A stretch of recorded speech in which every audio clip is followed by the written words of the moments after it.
All right, Mehdi, thanks for joining us, sharing all those details with our viewers. Meanwhile, still with us on the broadcast is Mr. Robinder Sachdev. Sir, you know, of course, India imports as much as 85% of its crude oil from Russia. But, you know, the fact of the matter is that the trade between Russia and India is rather imbalanced. So, I mean, how do you assess this? What are the other sectors that India may perhaps foray into in your assessment? That is the biggest challenge, question mark, of this visit. Our bilateral trade is $66 billion.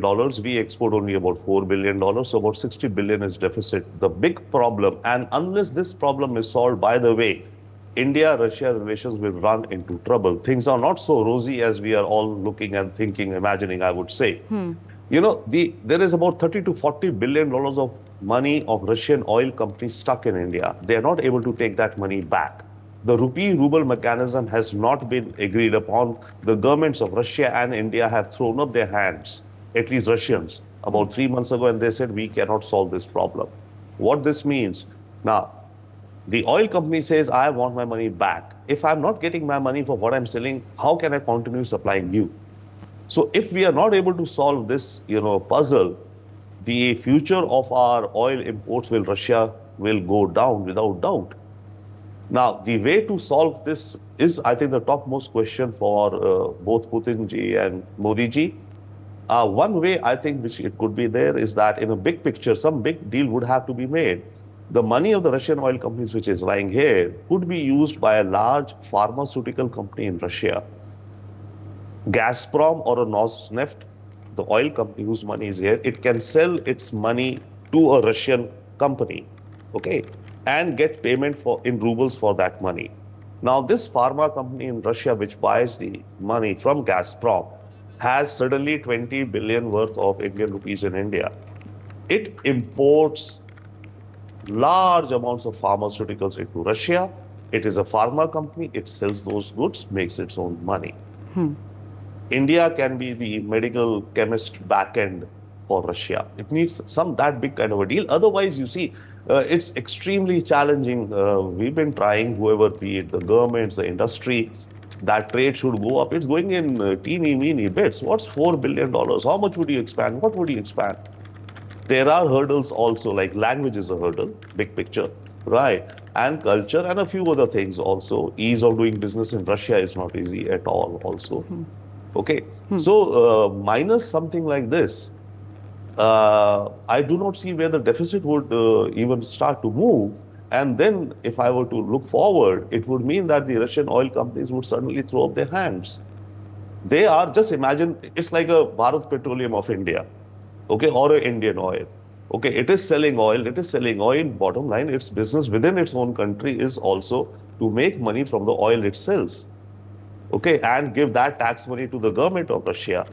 Now, if they are not getting their payments from their buyers, they're not able to pay their tax, which the Russian government should be getting, which their shareholders should be getting. And we are often saying to them that come invest in, let's say, infrastructure in India.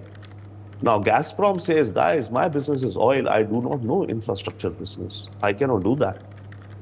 Okay, so I do not know where this formula would fit in, but it would have to have some kind of these pieces. There is also talk that some of this money could be invested into the Indian capital markets. Fair enough, maybe some such platform or instrument would be formulated. It needs something like that to sort out this knot. Otherwise, our relations, I mean, if we are not able to pay for what we are buying from them, how will the trade relation go forth? Everything will slow down. Right, absolutely. Requesting you to stay on with us as we reflect on some more news coming in on the same front. Now, Prime Minister Narendra Modi has embarked on a significant diplomatic mission after visiting Moscow for the 22nd India-Russia Annual Summit. He will move to Austria. This marks Prime Minister Narendra Modi's first trip to Russia since the Ukraine conflict began and the first visit by an Indian Prime Minister to Austria in 41 years. Previously, former Prime Minister Indira Gandhi was the last Indian PM to visit the country in 1983. Now, after concluding his visit to Russia, Prime Minister Narendra Modi will travel to Vienna today on July 9th. In Vienna, Prime Minister Narendra Modi will meet with Austrian President Alexander Van der Bellen and Chancellor Karl Nehammer to strengthen trade and investment ties. He will also interact with the Indian community and business leaders, exploring opportunities in infrastructure, renewable energy, technology and more. This visit aims to expand the India-Austria partnership and address regional and global issues. My colleague Ajay with us on the broadcast to give us more on this. Ajay, if you could take our viewers through the latest developments and the itinerary for Prime Minister Narendra Modi in Austria. It's the first visit by an Indian Prime Minister to Austria in 41 years. Yes, this is what basically make the people of India, those who live there in Austria, happy that Indian Prime Minister is visiting Austria for the for the first time in last 40 years. That is definitely surprising and a reason for the happiness for the people over there, and they are expecting that they will be able to meet Prime Minister and hear him that what he he's planning for them, those who lives over there. And definitely after 40 years, if Prime Minister is visiting Austria, it is a matter of pride for the Indian as well as the matter of it's a matter that shows that it is going to build a good relation between the two countries as well.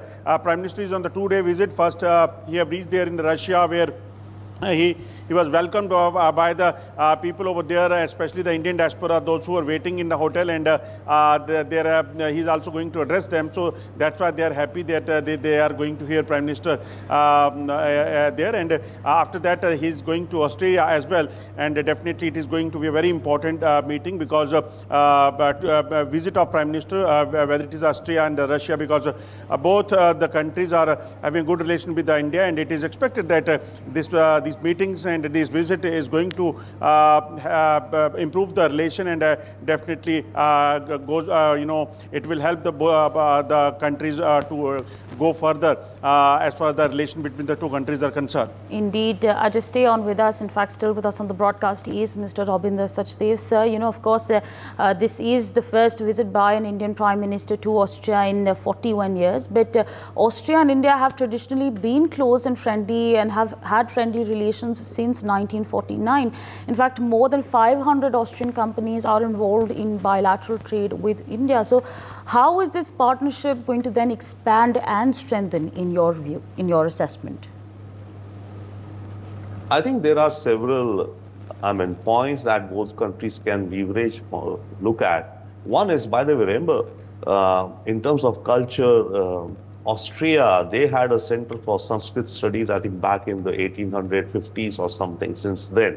And we can look at, Austria in some senses like Germany.